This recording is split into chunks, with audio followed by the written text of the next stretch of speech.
Perkenalkan, nama saya Diana Susia Anggela, NIM 1910416903. Kelas E2 pagi, mata kuliah Manajemen Operasi 2. Dosen Pak Adi Mursalin, SEMM.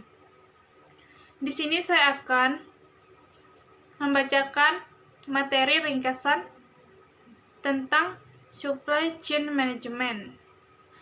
Supply Chain Management atau manajemen rantai pasok merupakan bagian yang sangat penting pada sebuah perusahaan. SCM yang baik mengidentifikasikan daya saing perusahaan yang tinggi dan berkualitas. Supply Chain Management sendiri didefinisikan sebagai kegiatan yang meliputi koordinasi, penjadwalan, dan pengendalian terhadap pengadaan, produksi, penyediaan, ataupun pengiriman produk atau jasa kepada konsumen.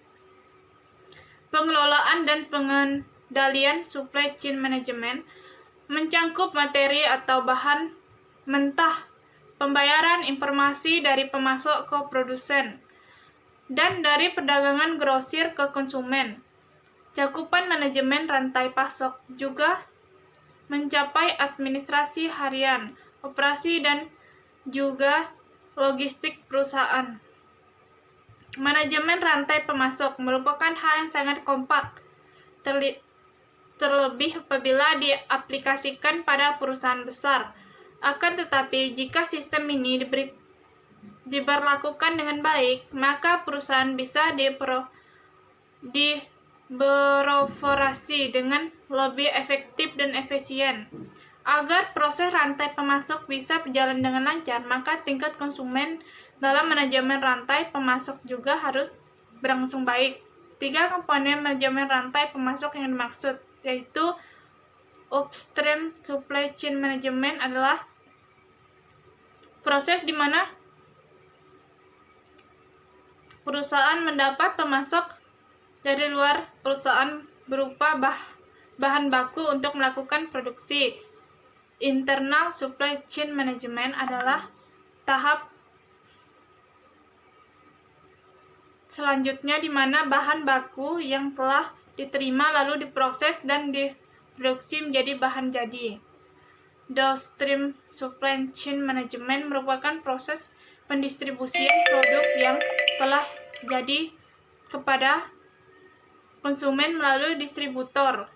Fungsi supply chain management dalam sebuah perusahaan. Manajemen rantai pasok memiliki fungsi dan peranan yang sangat penting yang berhubungan dengan pengoperasian sebuah perusahaan. Fungsi manajemen rantai pasok yang pertama yakni fungsi fisik yang berupa mengubah bahan baku menjadi bahan jadi untuk keperluan konsumen.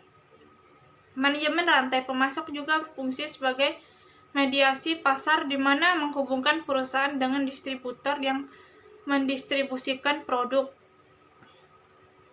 Terakhir, chain supply management berfungsi untuk memastikan dan mengatur pembiayaan terkait survei pasar, perencanaan produk, dan biaya lainnya di luar pembiayaan fisik.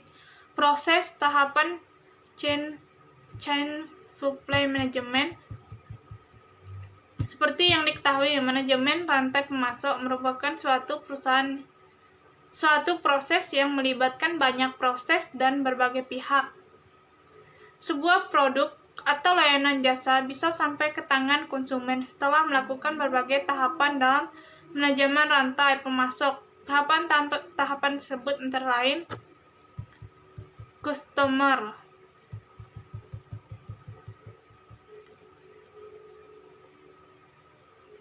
Tahapan pertama yang melalui manajemen rantai pemasok berasal dari konsumen atau customer.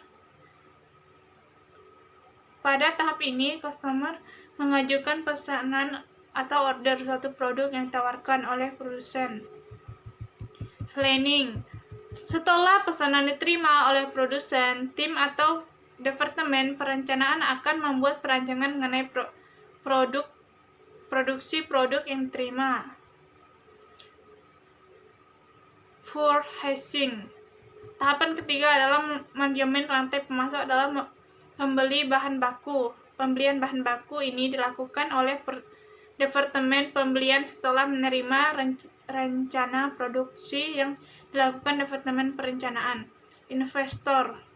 Jika pesanan bahan baku telah datang, selanjutnya bahan baku tersebut akan dikirim ke pabrik untuk dilakukan pemeriksaan kualitas.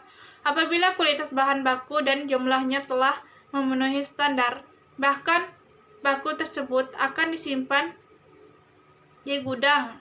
Tahapan ini disebut investor. Produksi. Ketika bahan baku telah diperiksa dan disimpan, nantinya bahan baku tersebut akan diproses bersama bahan pendukung menjadi bahan yang jadi yang dipesan oleh customer. Pengiriman. Tahapan ini merupakan bagian terakhir dari manajemen rantai pasok.